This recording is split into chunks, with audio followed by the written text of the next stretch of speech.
In time, I call a member for Upper Hunter. Thank you, Mr Temporary Speaker. I rise to speak in support of the Government's Coal Industry Amendment Bill 2018 and pleased to hear that the opposition fully supports the Government's bill as well.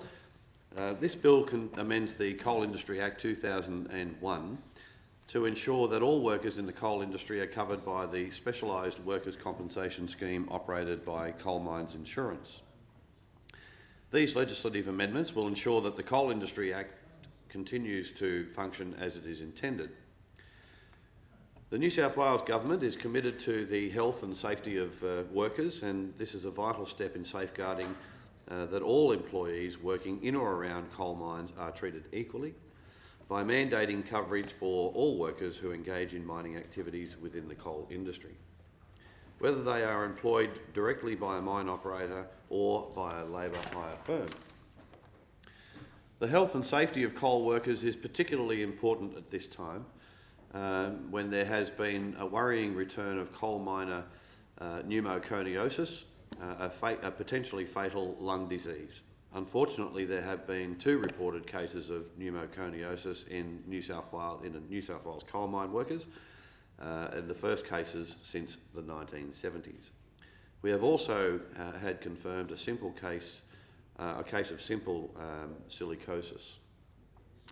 Pneumoconiosis and silicosis are preventable, and if appropriate procedures are in place for dust and atmospheric control and monitoring of worker health. The work being done by Coal Services in this area and by Coal Mines Insurance plays a critical role in protecting workers in the New South Wales mining industry from future harm. And the amendments to the Coal Industry Act will ensure rigorous dust and airborne contaminants monitoring continues and workers' health is checked throughout their employment and beyond.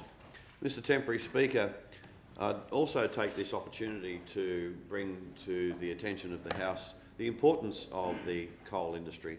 And the previous member who spoke made the comment quite rightly that coal is here to stay, it has a long-term future, and it plays a vital role in ensuring that we keep the lights on and provides tens of thousands of jobs and makes a significant economic contribution to the state of New South Wales. There's only one thing I'd like to say, and that is that he might ring the Labor candidate in my electorate of Upper Hunter and tell him the same thing, who is against the coal industry himself, unfortunately. However, I'll move on, and I'll talk a bit more about the Hunter and the mining sector, and these are statistics from the financial year 2016 and 17, or 16-17. The total direct spend from mining in the Hunter region in that financial year was $4.5 billion. The mining industry employed through that period of time 12,604 direct full-time employees in the Hunter region and 3,070 local businesses supported through the activities of the mining industry throughout the Hunter region. The direct contribution through that particular financial year included $1.7 billion in wages and salaries to the 12,604 direct employees, including contractors.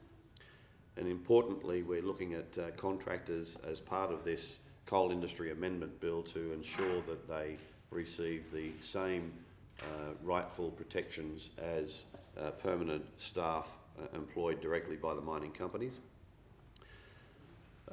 Again, going back to the direct contribution, $2.8 billion in purchases of goods and services from 3,070 local businesses, and that again includes contractors, and $2.8 million in contributions to 416 community organisations.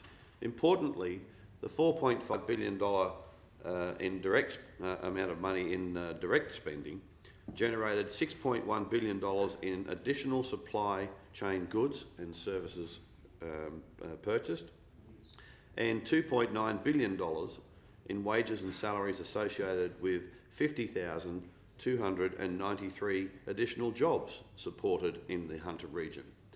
And I think, Mr. Temporary Speaker, those statistics go a long way to proving, if you like, the significant importance of mining to the Hunter region, also to the state of New South Wales.